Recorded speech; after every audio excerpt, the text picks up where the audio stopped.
Good afternoon, everybody. Welcome to our second town hall presentation for spring 2024. My name is Art Vanden Enden. I am the Garden Center Sector Chair Rep of Landscape Ontario, and I'm really happy that you're all able to join us today. I'm not going to spend too much time talking, because I know we've got a lot of stuff to go through. But first of all, I just want to share a little bit of information about our speaker. So Katie Dubow is the president of the Garden Media Group, a second generation woman-owned and run public relations firm specializing in the green industry. Katie is the author of the annual Garden Trends Report. Katie presents this report worldwide, and most recently everywhere from Italy to Chicago. So Katie, I think you also mentioned this is the 20th report, the 20th version? 22nd. 22nd. All right. So anyways, Katie's also a guest host on the QVC for Cottage Farms. She's a judge at the Philadelphia Flower Show and the inaugural recipient of the Emergent Communicator Award from Garden.com. Katie is serving her third term on the board of the Pennsylvania Landscape and Nursery Association and a member of the 40 Under 40 from Greenhouse Product News. So welcome, Katie. We are thrilled that you are here to join us and looking forward to you sharing your wisdom. Thank you, Art. I'm very excited to get into this. And as Carrie had posted in the chat earlier, we will use the chat for comments if you have any ideas or thoughts, but please do use the Q&A for your questions. I can't see the Q&A, so post them as you think of, because you'll probably forget them. And then I will address the questions at the end. And keep them coming. And as we're going through, I'll ask you again at the end of the presentation, but we are working on 2025 as we speak. So if you have any thoughts or trends that you don't see in the report, let's talk about them at the end. I really want to know what you're seeing, because you guys are on the ground. We have lots of clients who are out there on the ground, and we do, well, let's just learn about how we do these reports. You already heard about me. So I'm president of Garden Media Group. My mom started Garden Media Group 36 years ago. So I come by this business naturally and was thrilled to take over in 2020 in January. Something else happened in 2020, but we won't talk about that. So how we source our trends. So as Art said, this is our 22nd annual report. In 2001, the Philadelphia Flower Show called and said, we'd like for your help on promoting our next year's show. And my mom said, well, what's the theme? And they said, we don't know yet. She's like, well, what are the trends? We don't know yet. And so the trends report was born. Nobody else was doing it at the time. It was really groundbreaking. And now lots of people predict trends, and it's fun. It's really fun for us to see what all these different kinds of companies are predicting. I have to say, though, I think our report is a go-to report. We have been quoted in the New York Times, Better Homes and Gardens, all of the top media outlets every year. We do lots of trend reporting. And for us, it's fun. I also hope for you it's fun. It is not serious. We do not expect you to paint your entire offices, stores, homes the color of the year. But it is something that we hope that your customers are seeing out in the world. And so if you can understand and know what they're seeing, then you can better serve them. So here's just a couple of the things that we have accurately predicted over the years. But as I was getting into why trends. So number one, you can become first to fill these consumer demands. So these are things consumers are seeing out in the world, these trends. And so if there is an area where your brand, your service, your store could be relevant, then you could be the one to step up to the plate and say, I have this offering for you to fulfill your needs. If you're ones who create products, well, you can start creating products to fulfill the needs ahead of your competition. Then you also become trend savvy through the eyes of your customer. So not only do they look to you for trusted products or services, but now they look to you to see what's coming down the pipeline. And so it just keeps your customers coming back. And you can take these trends. I encourage you. I get lots of people who say, I'm doing a talk or I'm writing a blog. Do you mind if I quote you? Please, please feel free. If something here really speaks to you, write a blog post about it. Share something on social media. If you have a store and you have these trends in your store, post about them. We love credit, but we also don't need credit. This report is to serve the industry. It's to help the industry. It's for us to see what's happening out in the world. We go out, we look at fashion magazines, runway shows, we look at Europe, a lot of what's happening in Europe, both, at Essen or the big trade shows there, but also in home goods. We talk to a lot of trusted sources here, both in the media and people who are breeding plants, to see what is coming down the pipeline. So this is not a promotional tool for us as much as it is a service for you. So please, if anything here is of interest to you, share it. Okay, so let's jump in. If you have seen this before, I have done a presentation to Landscape Ontario before, but if you have seen this, I would say if we were in the room, raise your hand. But if you want a little virtual participation, you raise your hand. And so you know how the kind of flow goes. But for those of you who have not seen this report, we have an overarching theme. It's kind of like the title of our book. So our book this year is titled Eco-Optimism. And usually that trend or that overarching theme doesn't get created until the last moment, because what it does is it ties every trend together. And so we can't figure out what's tying every trend together until they are all written. And so this year, actually, this trend started out as lawnscaping, and the idea of what is happening in the movement that really started many years ago with the No Mow May and replacing our lawns, and the amount of lawns that people have and service, that people are transitioning a little bit of that lawn into garden. And so we're calling that lawnscaping, but we really thought in the moment didn't seem fresh and new to us. So it was happening, not something that was going to happen. And our trends, we really want to look forward, whether it be 1 to 5 years. So we thought it was happening. So we thought, okay, well, what else is happening in the world? And that just bubbled up lawnscaping into eco-optimism.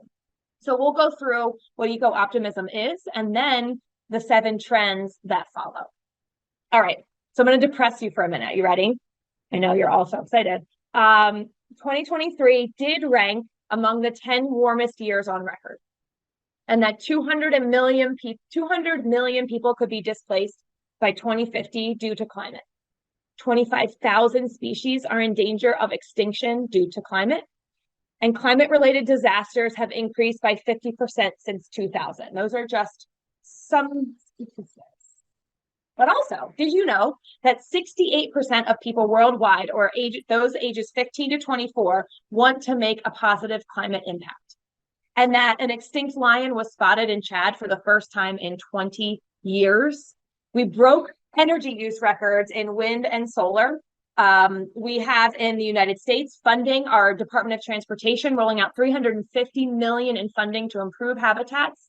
And then if we stopped emitting greenhouse gases today, temperatures would begin to flatten globally in 3 years. So both of these slides are true. They are both scientific facts, but one of them makes us feel a certain way and the other makes us feel a lot better. And so that is called eco-optimism versus eco-anxiety. And eco-anxiety is a real fear, especially that young people have, that they have been dealt a raw hand, that the people who have come before them have not taken good enough care of the planet, have not worked hard enough to make changes. And so their anxiety is a paralyzing fear, that they wake up in the morning and think that the planet is going to not exist. Lots of people, kids in this generation, whether that be Gen Z or younger, are planning on not having children because of this paralyzing fear. And so when we talk about eco-optimism, we are the scientists, we are horticulturists, gardeners, communicators. It is our job to share gardening news. And as we all know, not only is gardening great for the planet, yes, we have our own skeletons in our closet, but not only is it great for the planet, but it creates happiness. Dirt is the new Prozac. I once read a headline, 2 decades ago. I wouldn't have said dirt, I would have said soil, but it is something that creates such positivity in people's lives that we believe when we were creating this report that one of the major cures to eco-anxiety is helping this generation understand that not only can gardening help with the climate solutions, but help make them feel better. So we think it is our responsibility to help cultivate this change. We can decide to share the slide of first facts, or we can decide to share the slide of second facts. It is up to us. Now, there are people in the industry that are doing this really well already. So we wanted to highlight two that you could follow so you could see how others are modeling this. One is called EcoTalk. And EcoTalk is a collective group of young people, these Gen Zers, who are either getting degrees in climate science or working or already have their degrees. And they've been on, morning television, they've been in magazines, they've been quoted here and there about creating community around positive news. So it really, I think that we believe that Gen Z is going to do something, and this group is helping pave the way for that. Younger still, there's an organization called Kids Gardening, and they are teaching this Gen Alpha, which is my kids' age, up until age maybe 15, teaching garden education. So really making gardening a part and parcel of the day-to-day lives of these young kids. And they also have scientific-based facts that are very positive. So that is eco-optimism. And so it'll be a fun little scavenger hunt for you to figure out how eco-optimism ties into each one of these trends. Some of them is a little bit more obvious, others are a little more veiled. So that would be for you to decide. So our trends report, you can download it at gardenmediagroup.com/trends. You can also look at our last 22 reports there. But we did something a little different, whereas if you do download it, you can kind of choose your own adventure. If anyone remembers those books, you can pick a trend. So we have them unveiled in an order that we think is best, kind of like an album. The musician wants you to listen to the album in this way, but if one of these songs speaks to you, you can go right to it when you download it. The way that we do it is, however, the first one, Zoom Out, is going to be the one that has the greatest potential for change that's not necessarily related to the garden industry. These are garden trends. So these are not trends that have to do necessarily with what's happening with hybrid cars. Maybe there are trends out there with that, but these are garden trends. But the first one usually is a little bit more general, and then we push them down to the funnel to those that specifically correlate to gardening. And so someone asked me, I gave this presentation at Longwood Gardens a couple weeks ago. And someone said, well, I thought the color of the year was peachy, whatever it is. And I said, well, that's Pantone's color of the year. This is Garden Media Group's color of the year. So it's very specific to our industry and the trends that our customers are going to see. So let's jump in. The first trend is called Zoom Out. And I had not, before we started researching for the trends, I had never heard of Generation Z referred to as Zoomers. And I thought that was a cute term, kind of a play on the word boomer. But interestingly, I think a lot of play has been said about the number of gardeners we picked up over the pandemic. Whether we got 18 or 20 or 5 million, we know that we got a lot, and we got a lot of business. And one of the big questions is, will they stay? Have they stayed? We believe, of course, we lost some, but we think this Generation Z is the generation that has changed their habits and that they are hobbyist gardeners. So interestingly about Gen Z, and outside of the horticulture industry, they really are shaping the way that stores operate. So they are buying real estate at a higher rate than those generations before them. So you can see the statistics here. In 2022, 30% of 25-year-olds owned their home, compared with Gen Xers and millennials at the same age. And this, for me, is very close to home, because one of my employees is 24 years old, and last fall, she bought her first home. She's not married. She bought it with a partner. And the first thing she said, she wasn't a gardener before she started working at Garden Media Group, but she said the first thing she wants to do is plant a garden. And so exciting for these Gen Zers, right? We're yay for them for buying their first home. We all know the struggles of home ownership. But the great thing for our industry is renters have this ceiling. They are going to add some containers, maybe some houseplants, maybe. But the percentage of them that are digging their shovels into the ground is very low until they buy their first home. So Gen Zers are coming up, continuing to push this cycle forward of buying homes. And we're really excited to see it. And a couple of the trends of specifically what's happening through this generation is that they want quality over quantity. So one of the big things that they're looking for is maybe handmade products, maybe locally made products, but they are looking to fill their homes with quality items. And they are willing, nearly 3/4 of them are willing to pay more and wait longer for products that are not just quality, but sustainable. Hello, does that scream gardening or what? So this generation has been pretty much a work from home generation. And so they have the $800 chair they saw on TikTok. They invested in the stand-up desk. They are investing in their home in ways that generations before them have not invested in. So tell a story about your products, give them a reason to understand what makes those products special, and then your products become part of their story. So of course we know that they're obsessed with social media and they want to they're creating these personal brands online. And so your products, your goods, gardening becomes part of their personal brand. And so if you give them a story to tell, they will make that part of their personal brand and retell that story to all of their friends and family. So we love that about this generation. So a new way that they're shopping also is not just online. They're not necessarily having to buy online. We are seeing in grocery store statistics, of course, that bumped up during the pandemic, but lots of people are checking to see if something's available in their grocery store, still going into the store to buy it. So if you are not fully online or have an e-com presence, I wouldn't worry. But I think one of the things that is different about this generation is that they don't want a inventory packed store. They get overwhelmed by choices. So companies such as Ship My Plants or Gardening Know-How, or when I was at Cultivate this summer, it just seemed like there were many of these companies that were becoming, they call themselves the Etsy, I say the Amazon, but of the garden industry. It is a website, dropship website devoted specifically to gardening. So someone can go on and see if, maybe their local store carries something, or buy a product from a vendor and have it shipped to them. So it reduces inventory. If you are one of those stores that Ship My Plants is able to mirror a website for you and have your inventory plus external companies' inventory.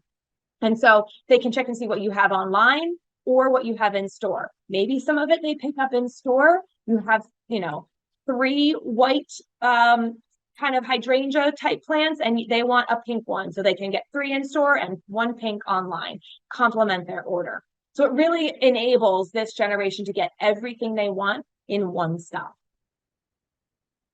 We talked about no excess inventory. I was at an Amazon store this summer, and it was a very interesting model for me of the future of retail. Instead of rows and rows and rows of clothes, it was a lifestyle experience. The mannequins were sitting around in a circle, kind of chatting, headless mannequins. And they had on outfits, they had pocketbooks, they had accessories with them, and you could shop the lifestyle. So instead of rows of annuals, sun-loving plants, perennials, pollinator plants, maybe we think about how to create more of a lifestyle setting so people can imagine themselves with our products in their homes, in their gardens. And this Amazon store really helped me see that. I thought the store would be, scan everything and have it shipped to you, but they actually had inventory. It was just in the back. So it looks really fresh and really clean. And I didn't have to sort through 16 styles of pants to just get my size. I was able to then scan it and get my size, and it was sent to a dressing room. So I do think the future of retail is going to be less rows, more lifestyle. This generation is also a shopping powerhouse. They love to shop and they shop online. And remember that they live very much in a digital world. So they're using all kinds of platforms, Facebook, Instagram, not Facebook as much. They're lurking, but they're buying on Instagram and they're buying on TikTok. The future of TikTok is unknown. Honestly, I don't think it's going anywhere. But I do think that we have to understand how our customer is shopping, and they are finding and sourcing things through social media.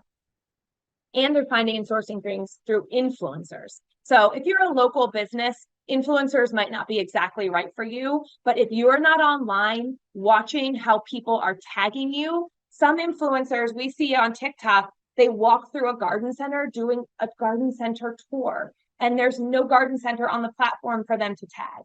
So it's great. They're still getting the publicity, but social media is a two-way conversation, particularly when you're doing it with a creator, with one of these influencers.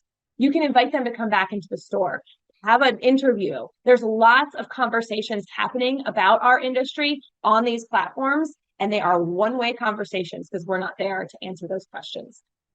YouTube, so we do a social media audit every quarter, and then we do it annually. Instagram 2022 spring was the highest mentions of gardening ever, but YouTube last spring surpassed the previous years before it. So we only expect the chatter, the amount of videos people are creating, the amount of content only to grow. So short form videos are really still one of the best ways to reach this audience, and we're seeing them play bigger than any kind of photo content. Okay, so next trend is called hortifuturism. And this actually we got inspired by a number of things, but we got inspired by last year's Philadelphia Flower Show. The theme was called the Garden Electric, and it had plants and lights and neon lights and all intertwined. And it was one of the most beautiful displays we had ever seen. This is Gardens by the Bay in Singapore. So it is a movement that is happening that is intertwining plants with bright colors, and it feels very sci-fi. And this hortifuturist movement is happening starting in the Eastern market in China. You're seeing China report a 50% year-on-year increase in sci-fi film profits. And that makes sense because as a Western market, we're still obsessed with The Last of Us was a huge cultural phenomenon last year. The idea of fungi taking over our world really just rocked everybody's world. And so this is something that we're seeing take off.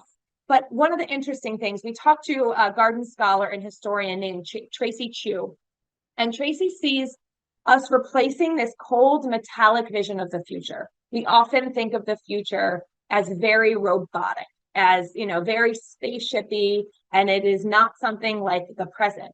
And it's maybe somehow how people view the past as in black and white, but we know very much that the past was not in black and white, and neither will the future. So we are challenged to think of the future in a very colorful, bold, bright ways. So here are some ways we're seeing this happen right now in the garden. So we're seeing the idea of closed ecosystem terrariums or survivalist gardens show up on social media over and over again. We are still getting questions about moon gardening. And when we look at Google Trends, which is a source that we often use to see what people are Googling, every year, moon gardening grows and grows and grows. So these may be terms or things that you think have been played out, but our general consumers and customers, these Gen Zers who have never heard of the idea of gardening by the phases of the moon, are coming into the hobby, and nostalgia is only getting bigger. And so these are things that we can continue to tap into. There's also an organization called Team Lab, and they have an exhibit in Tokyo. They also opened a new one in Miami, and it's pushing the envelope for artistic displays on how people engage with flowers. Of course, we want them to engage with flowers and plants in their own yards, We want them to go to their local botanic gardens. But now it is a cultural movement that is sweeping the world. So at the Team Lab exhibit in Tokyo, one of our colleagues went, my cousin went, and they said it was hands down one of the most influential experiences of their lives. You walk into the exhibit, you should Google Team Lab Tokyo, and you take your shoes off, you walk barefoot through 6 inches of water, surrounded in a closed room, surrounded by mirrors with 5,000 orchids hanging from the ceiling. And they replace the orchids every day. And you're like, who, what? How? So this is an exhibit that hundreds of thousands of people have gone through. They have been fully immersed, all their 5 senses, amongst the plants. And of course, they're not going to go and do this at home. But these are ways that people are now touching horticulture that we need to be aware of. And so we can then say, we know what you're doing. We know what you're experiencing. Here's how you can bring that moment and create it at home. And then there are fun plants that customers are really into, are more of the alien types of plants. Of course, we love unusual succulents, those starry night petunias, but we love really mostly plants like this, like these begonias that have this alien fun texture. And so if you're thinking about creating displays, you can think about plants that look really unusual, like they could be growing on Mars. Who knows? They could be. And then, of course, if you don't have a store, there's a couple of ways that we think you could consider incorporating hortifuturism into your catalog photo shoots. So this is a picture of an Ikebana display from Longwood Gardens, which is right here in my backyard. But you could pull inspiration for a look like this. Maybe it's your plant tags that are metal instead of black and white. Some way to show your customers that you see the future and that you see what they're seeing. You can consider a more avant-garde display style. So maybe if you're a landscape designer, it's more orbs, or it's lights in the garden, or it's floral starbursts like allium or agapanthus. And then if you do have a physical location, maybe it's offering evening hours and you have an uplit display.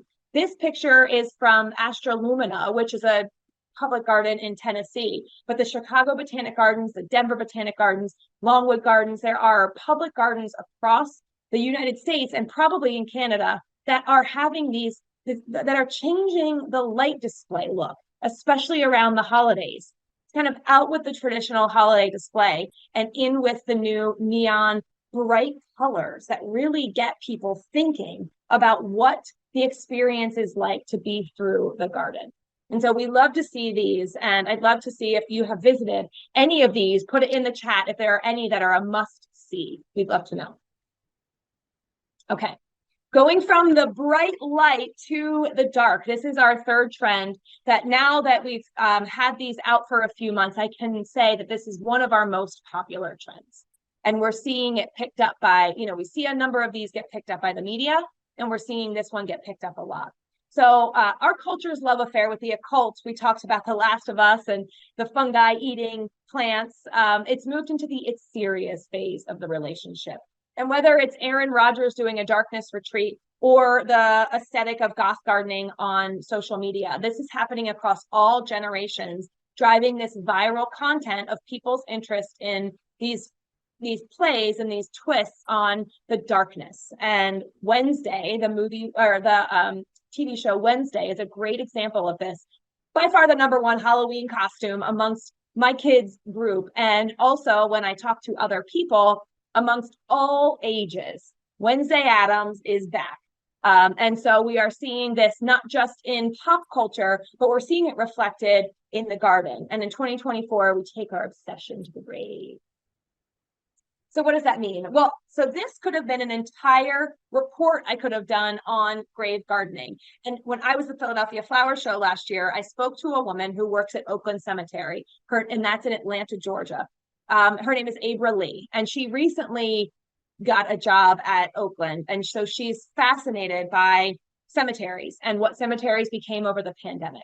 Cemeteries they're free and open to the public, and they became places for solace, for people to come run, to exercise, to socialize, and to just get out. And so what interestingly about these cemeteries is that, 200 years ago, they were on the outskirts of major towns, but as the cities grew, they now are almost this major park inside of a city. For example, in Atlanta, Georgia, which is an enormous city, one of our top 5 cities in the United States, Oakland Cemetery is 45 acres in the heart of the city. You can't get that kind of land anywhere else. And so, speaking of ways that people are engaging with horticulture, you have to think of our cemeteries as ways that they are doing this. So people are walking through these cemeteries, many of which are gold certified arboretums and have native plantings. I received an email from Laurel Hill, which is right here in my backyard in Pennsylvania, one of the oldest cemeteries in our country, talking about natural burials. And so they are now offering grave-free, not grave-free, box-free natural burials. And they have a meadow garden, and they are transitioning a lot of the space of their land to be just a meadow garden. They bury people there, and then they plant wildflowers, and then they move on. And so this natural burial is something that Laurel Hill is really piloting and pivoting. So I said I could write a whole report on this, but the point here is that cemeteries could be a place, if you live in one, where people are engaging with horticulture, up close and personal for free. Botanic gardens sometimes have a point of entry for people, a cost, or it's too highbrow, frankly, for them to understand or to want to go to. I've said it 100 times, Longwood Gardens is here in my backyard, and many of my peers and my friends had never been until they met me. And so we need to think of the ways that people are seeing our plants, seeing our products, and how we can help drag them along to having them in their homes. So the idea of goth gardening is really what's taking off. And so when we're thinking about new plants, there are so many new plants out this year that I have seen at the spring runway fashion shows that we had over the past couple of months that people have released. And so we're not just talking about dark flowers, we're talking about dark foliage. And our customers are here for it. They are excited. But when you think about goth gardening, don't just consider the foliage or flower color. Think also about creepy bark and peeling bark, and maybe even dead or decaying plants. I spoke to a woman at a show in January where I presented, and she was from Idaho, Wisconsin, somewhere out in the north western part of this country. And she said, we don't have a very long growing season, and we have a lot of brown plants. She's like, do you think I could merchandise my dead and decaying plants within this display? And I said, absolutely, because not only does it show, this kind of death and decay, but it shows your customers what those products will look like in all 4 seasons. Get some grasses in there, get some echinacea. How cool for us to show our customers not just the plants in their full glory, but what they will look like in winter as well. And then you don't have to compost them. You can use them for your displays. All right, our fifth trend, I've lost count. I think it's our 4th trend, is called bugging out. And one of the ways that we put this report together is we look and see what is happening out there. And some of the things that we are seeing are not going away. So pollinator plants is one of those things that is not going away. So we are looking at how we can talk, because we started talking about pollinator plants back in 2006. And so we are not going to just say, pollinators are trending. We can't. So we have to look each year and understand how are people engaging with bugs and understanding them in different ways. And so this year, what we are seeing is that beetles, butterflies, and bees are really flying as far as decor. The intricacy and beauty of insects is finding its way into mainstream design. Pillow cushions, wallpapers, lampshades, even in children's nurseries, we are seeing full-on bug-themed decor. And one of the things that gets us really excited about, of course, is that maybe then the people who have them on their morning coffee mug won't scream when they see them outside. That's the goal. But also it will grow an interest and an awareness, most importantly, of those insects and the plants that feed them. Because we know that without those insects, without our plants, those insects can't survive and the birds, and we'll talk about the whole food web. But one of the really interesting things that we did see at Chelsea last year, at the Chelsea Flower Show, was an increase. Now, you all know Chelsea. It's a bucket list for me. I've never been, but it is the world's premier garden show. And it's outdoors. And so you would expect it to be the most over-the-top displays of gardens in the world. But last year, there was a surprising array of dead wood. So I'm not just talking about the little bee homes that we see, you know, carved into wood, or a bunch of, you know, decaying sticks in a nice little house. Fallen logs, an example in Cleve West's display, in this garden, to show that the process of decay is incredibly important in our gardens. And so almost every display showed some sort of evolution, and how the fallen leaves, not cleaning up after, you know, ourselves, helps support that insect and those wildlife. So we're really excited about that. And it's working. In the States, we have the National Gardening Survey that comes out every year, and they've seen a 10% increase year over year since 2019 in people choosing specifically to plant for the birds, the bees, butterflies. And the number of people purchasing native plants has almost doubled since 2019.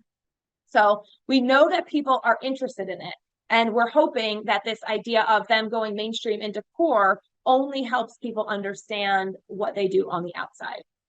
So these are three areas where we're seeing them inside really popular. One is actual preservation of insects. And this is not current preservation, but this is an interest in nostalgia. So these are antique stores. You see these kinds of things in vintage, maybe when you go to, you know, a fair and they have a bunch of stalls. These are hundreds of dollars. So people are desperate for this type of decor in their home. We're also seeing the decor, as we talked about. This is a rug from a mainstream company called Ruggable. Look how detailed those insects are. I think I even might see a spotted lanternfly in there, but we've got moths, we've got beetles. It is this monarch to be seen. I love the monarch, but no monarch there, no honeybee. So we are looking at bugs in a different way. So it's just more detailed, more intricate, and more realistic. Plus, there's something for everybody. So this company, Moth and Myth, makes this great decor for homes, and every one of these is made out of paper. So if you are catering to more of an pet-friendly or animal-friendly audience, you can promote still this trend, but using more eco-conscious ways to preserve them. Aren't they beautiful? They're incredible. So what are the teaching opportunities here? So number one, pollinator plants. Keep stocking your shelves with pollinator plants and native plants. No, they are not always the same thing, but you have to keep educating your customer on what the best plants are for pollinators, how they can attract them over 3 seasons, what keystone native plants are for their area. So we don't yet have an amazing resource for a national resource for native plants. What I constantly hear is, where can I don't know what the resources are for me locally. So continue to push whatever local native plant resources that you have, and educate your particular customers on what those plants are, preferably 4 seasons of plants. Another big trend here is that decor trend. So however you can capitalize on that, if you do have a store, carry the pillows, carry the rugs, carry the mugs, carry all the bug things you can. Jewelry is super hot. This is from a garden center here in our neck of the woods called Gateway Garden Center in Hockessin, Delaware. The store is a teeny tiny little, I mean, it's a bigger outside yard, but their actual store is very small. And so when we ask them, you're dedicating a whole cabinet to this jewelry, it must be selling. And they were like, we cannot keep it on the shelves. It's not just bug decor though, it's from a local jeweler. So in this case, what we really want to encourage is keep it local, not just with your plant materials here, but find a local vendor. I went on Etsy and just searched bug decor near me, and you know, you can source by location, and maybe you'll find a great provider that's near you that you never even know about. And then there's so many other opportunities. You can make insect paper making classes. You can teach people how to create their own insect gallery wall. Or you can hold a session on how to collect bugs. how to go outside and pick Japanese beetles off your hibiscus and then eat them, because that is a thing. Did you know? You know, you're all groaning. I can hear you. But it's a delicacy in some countries. So teach them how to pick them off, put them in soapy water, and then fry them up. Okay, our fifth trend is called hanging in there. And we talked a little bit about the pollinator trend, about how there are some things that just are trends that are here to stay, but they continue to grow. So we need to talk about them in different ways. This is a similar thing when we're talking here about container gardening. Really, this trend is about growing in containers, but how are people doing it differently? And how can we continually figure out how to get people to look at things in different ways? So by 2050, the United Nations projects 89% of people will be living in urban areas. Combine that with an interest in container gardening, and we see this trend flying. So according to that National Gardening Survey that I mentioned, 600,000 people engaged in container gardening last year, which is a 200% year-over-year increase. It also found a steady rise in spending, increasing by 50 million. That's some money that we want to get, you know, in our own plants and products. So the largest increase, which was really interesting and caught our eye, because there's a lot of chatter, if you haven't noticed, and you're probably not in the Gen X generation, but Gen X gets ignored. We talk a lot about boomers, we talk a lot about millennials, and now Gen Z, but Gen X gets ignored. It's a smaller generation. But when we saw that Gen X were the largest group here to be spending on container gardening, it gave us pause. Why is this group the largest to spend on container gardening? So of course, we don't know the answer, but we can have a couple hypotheses. And one of them is that boomers are downsizing. Maybe they're moving to a different zone, so they have a whole new garden to play with. Maybe they have less space to play with. Millennials buying new homes, learning new things. Gen Z, same thing. They're all absorbing all the new information now. They are only sizing in their state of life. Gen Zers typically are not downsizing yet. They might still have a kid at home, maybe a kid in college. And so it's not yet time for them to downsize. But yet their garden is pretty much as full as it's going to get. You know, when they bring home new plants, they have to squeeze to put them in. And so where can they get that fill? How can they fill that bucket of creativity and gardening? It's through containers. And so that's why we think, I'd love to hear in the chat why you think Gen X had the biggest spending on gardening, if you have any other theories. So you can see here, their spending was $72 up from $22 the previous year. It's a huge increase, $50 more they spent on container gardens. And so when we looked at the trends in container gardens, of course, our general static gardens are always going to be popular. But we look at ways that people can add more plants to their home. We see hanging gardens. So this is an example of a company that is taking the social media,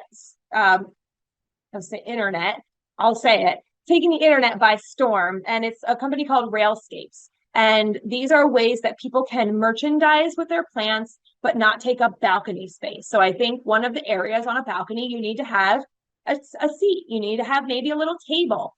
Maybe you want a little mosquito trap or something. Maybe you have a pet and you want to put your pet bowl out there. So there's a lot of square footage on a balcony that can be played with, but then it gets reduced and reduced and reduced. So I used these this year in an area where I have never grown plants before, which is my front door has a tiny little wrought iron railing. It looks out onto the street, never had been, it hangs off on the edge, just a couple feet, but I could never put anything on that side. I put those there this year. Not only did they create privacy, but they gave me color and so much joy every time I came home. So now we're able to maximize where you could have maybe put 3 to 5 plants. You get 2, 4, 6, 8, 10 plants that you can now put on your balcony. It's also very effective. As we all know, if you allow a pothos to grow and hang in the natural way, or any vining plant to hang, the customer's going to have more success with it, because now we're not forcing that plant, a square peg, into a round hole. We are forcing plants to grow the way that they naturally should grow, which increases that airflow. And it looks really cool. And the third reason why we love hanging gardens is because, the simple reason, you're all going to roll your eyes, but when you put a picture of something on the screen and it is a vertical picture, it takes someone longer to scroll by it, so they have more of a chance of engaging with it. It's not my stat, it's an Instagram stat. So our vertical pictures are performing better on social media than our horizontal ones. So what are some of the plans here? Well, this report, you all know what works best in your area. So this report is also downloaded by consumers. And so we have some areas where we give really detailed recommendations. Indoors, edibles, and flowers. These are the three areas where you can really lean in that I think that people are, of course, I think we're thinking of indoor, but this is such a big trend of people putting plants on shelves and interior designers using plants as art, creating these green walls, not like our moss walls, but with hanging houseplants. Also edibles. People are breeding all kinds of new plants, blueberries in a hanging basket. So there are all kinds of different new plants. Plus there are our tried and trues that work in hanging baskets, but look for some of those new fresh ways that people can grow edibles. And then flowers. There's always been flowers for hanging baskets, window baskets. But these are ways and new ways you can position this to your customers to remember, just to create that privacy, maybe to put a plant where they couldn't have put it before, and to add that color to their and beauty to their lives. All right, our second to last trend is called Nature Calls. And this one also, this is a last minute addition, and it was picked up from the Chelsea Flower Show. Again, when we looked at general themes from the show. And besides pollinator gardening, one of the big trends that we saw was sustainable and efficient community gardens. So community gardens were a big thing over the pandemic for sure, but this doesn't necessarily mean a literal community garden, but how the community is getting together to enact change. And people want to know that their yard, that their city has a green team. Maybe they'll donate money to it. It depends on where they are in their lives. Are they giving their time, their talent, or their treasure? But they want to know, and it creates part of their story to know that their community is giving back. And however they can enact that change locally, they're looking to do. So one of the big areas of change we're seeing here is tree canopies. So I did give this trend in Vancouver, this report in Vancouver back in September, and someone told me that already, so there are two things here that are happening, is still canopies are being, law ordinances across Canada are being rejuvenated and people are talking about them. And so I have some examples here of Seattle, but we've got these million tree campaigns that are being enacted. But I think the big thing that happened was people wanted to start saving their canopies, and it started being discussed around 2019, 2020. And then the pandemic happened and that got put on hold. And so now we've got all the cities who caught up, plus the ones that were going to do it. We are just seeing a massive amount of cities saying, wait a minute, these trees are important, and more pests and diseases are coming at us at a rapid rate. We just saw the USDA zones change. Obviously, that you don't have those, but same thing. The climate is warming. How can we protect our trees? How can we better manage the trees that we have and continue to grow trees for the future? So what are going to be the best trees for our communities in the next 100 years? Because we can rip up our perennials and replant those to be, from zones 5 to zone 6. We can make that adjustment, but our trees cannot make that adjustment. So we need to talk to our local arborists. Maybe there are some arborists on the call. What are those trees of the future that we should be planting now to protect our climate for the next 100 years? And then some other things that are happening are educate your customers about fast-growing plants. So they are top carbon capturing plants. Promote biochar. I do not see biochar promoted enough. So talk about how we are capturing carbon and the benefits of adding these kinds of natural organic amendments into our garden. Help your customers be action-oriented. We already talked a lot about replacing lawns, gardening for wildlife, growing their own food, planting native. What if you have a store? What about creating a small refill station in your store so people can come and, maybe you have a great garden soap or garden lotion that you love. They can come in and refill their own bottles in your store. It's a small change, but you will begin to attract people into your store that might not necessarily be interested in plants yet. Learn about eco-bricks and what those are, and invest in options other than the black plastic pot. This is a big conversation and a big black cloud over our industry. Are you helping your customers recycle those pots? Are you looking for alternatives to those pots? What are we doing to spring into action in that particular arena? And then finally, we want to mobilize our gardeners. So we want to protect the planet through any way that we can. There's a new initiative from Reseed. And this is what someone told me that is happening in Vancouver, is that there's an organization, there's a website you can go on and you can calculate the square footage of your garden. And whether it be Google Maps or somebody looks at your yard to see how many big mature trees you have, how much garden space you have, you can input some of that. And you get an output of the positive measurement of your yard. And so this company Reseed is telling you how much carbon you're capturing, but I think that Vancouver company was even telling you how much stormwater management you have, how much the air quality in your yard. So this is happening. Do our customers know about it? Because the bottom line is great for us to be capturing credits. I know there's some greenwashing around carbon crediting. However, if it gets people to plant more, then we're all for it. If they do more to support the climate. All right, so now we're getting into the color of the year. Remember, this is our garden color of the year. Although I don't want to throw shade to Pantone because they're always listening, but it feels so, I love peach. It's a great color, but it just feels very Golden Girls. I love the Golden Girls too, but I wanted something fresh and bright and bold. And so that's why we picked Cyber Lime as our color of the year.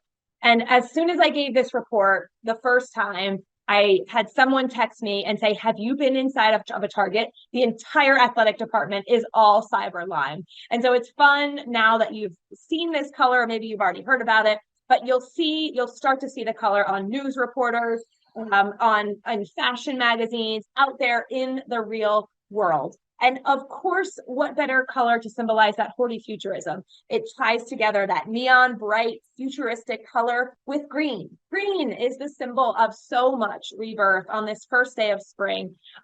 This idea of a bright future. And I think that's what we're all looking for. Some vivid, punchy, bright, powerful color.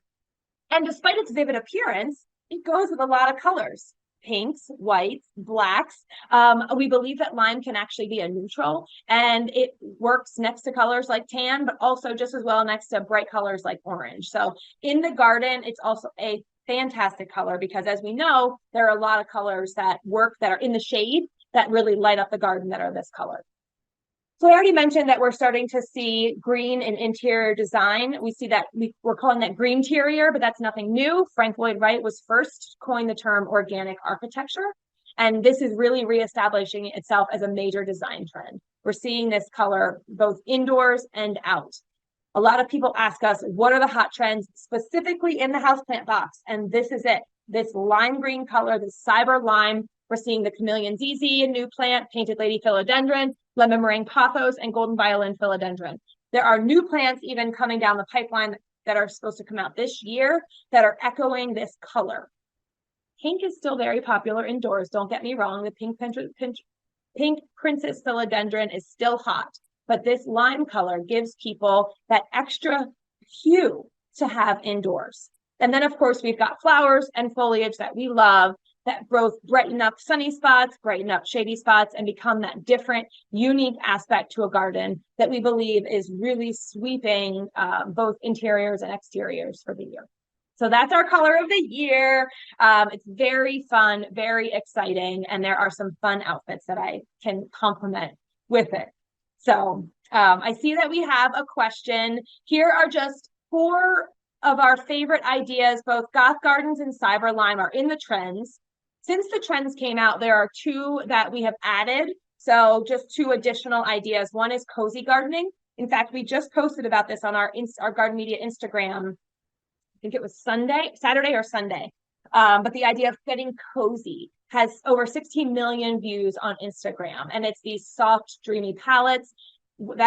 It was a reel, so it certainly is going to outperform other static posts on our Instagram. But so far, it's been one of the best performing posts for us. So the idea of cozy gardening, snug, comfy, almost cottage gardening. And then Stinson Gardens is another really great idea that's taking, particularly this time of year, taking the internet by storm.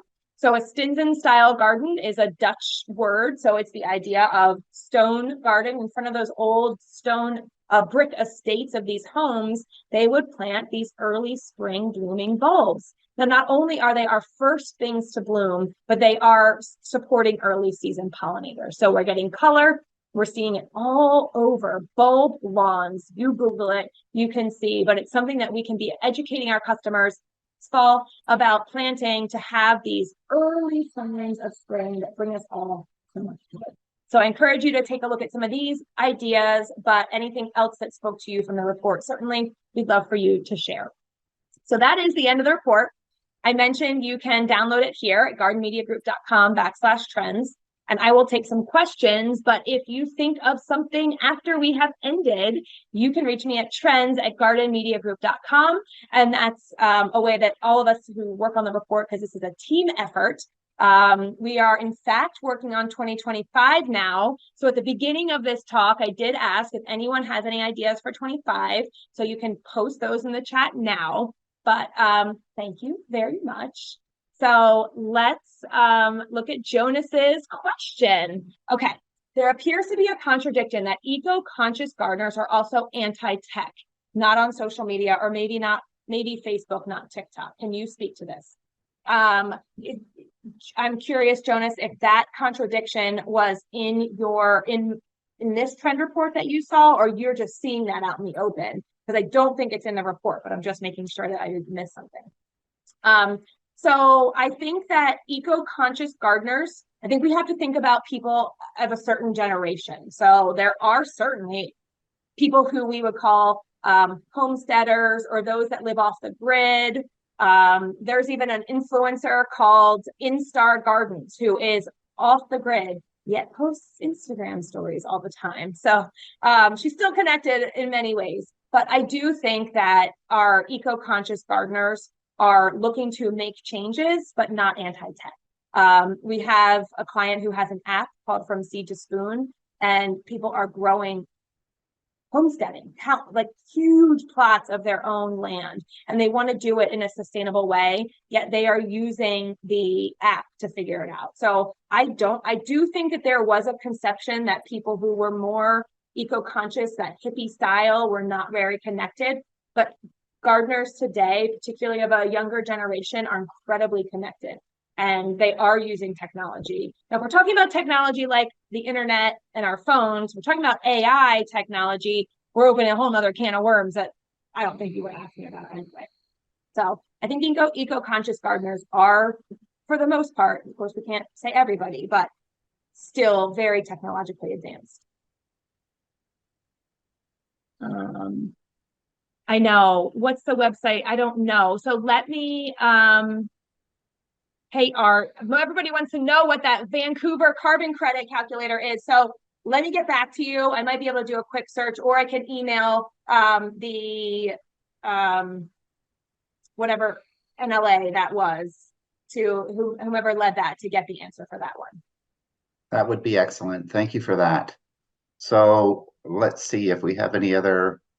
Now, it looks like some wonderful comments coming through. There is actually a question from Jackie regarding the landscape lighting and neon lighting trends. Has there been any research on how it impacts our living creatures, particularly birds? Yes, Jackie, there has been a ton of research on that. I'm sure you are familiar with Doug Tallamy, but if you're not, he's someone to look up. Homegrown National Park is the website. But Doug actually came out this year and suggested specific light bulbs that he says he thinks for homeowners are. Now, if we're talking about lands like these neon lighting trends in our public gardens, these public gardens are doing displays at night anyway. And they're really not the problem. It's the homeowners. It's the billions of people who are leaving their lights on all night. And yes, I mean, I'm not the person, the scientist who did the research, but it does affect birds' migratory patterns. It affects moths at night, who are constantly, making themselves crazy and tiring themselves out by flooding at the light all night, and so they can't pollinate during the day. It distracts bats, and it throws off all of their radar. So there's a lot of things that it does negatively impacting our living creatures. So check out that light bulb. And then, of course, I think there is a movement that Tallamy is trying to enact about turning out the lights. And this was in our trends report 2 years ago about this in particular, which is why I know so much about it. But I am also passionate about it. I sneak out at night after my husband goes to bed and turn off the lights, because one of the other things, I interviewed Doug about this, and my husband, who he knows what industry I'm in and I know all the research, he doesn't want an intruder coming up to our home. And so Doug said, put in a motion sensor. Like, there's an answer for everybody who has this worry, because, as a society, there is this kind of push and pull, but between how we as humans live with nature. Thank you for that question. Okay, well, Katie, you've thrown so much at us, and I think it's fantastic that you've added the information to go to your website so that we can all jump back in it and study. Like that was, wow, that 1 hour race by. That was, that was really appreciated and really insightful. So good. yeah, sorry, go ahead. I'm just quickly doing a quick look to see if I can find that. Canada carbon, no, that's not it. Canada strikes first deal to backstop. I will find that. I thought I could find it quickly, but I couldn't. So I will email you guys, and then you can send out a follow-up email to this, so you can all know more about it. Teresa did mention in the Q&A that the CNLA is going to have information about carbon credit apps in our gardens as well. So, thank you, this is coming out there, and it is becoming more readily available. So anyways, outside of that, Katie, again, I want to say thank you so much on behalf of the audience. That was a excellent, inspiring presentation. And I really like your spin on, the positive lane that we can stay in versus the doom and gloom cloud. So yep, it's up to us. We can do it. Thank you so much, Art. You're welcome. And it was great to see all of you. And remember, if you have any of those ideas, shoot us an email to think of one for 2025. Thank you so much. Thank you. Bye-bye. Thanks all.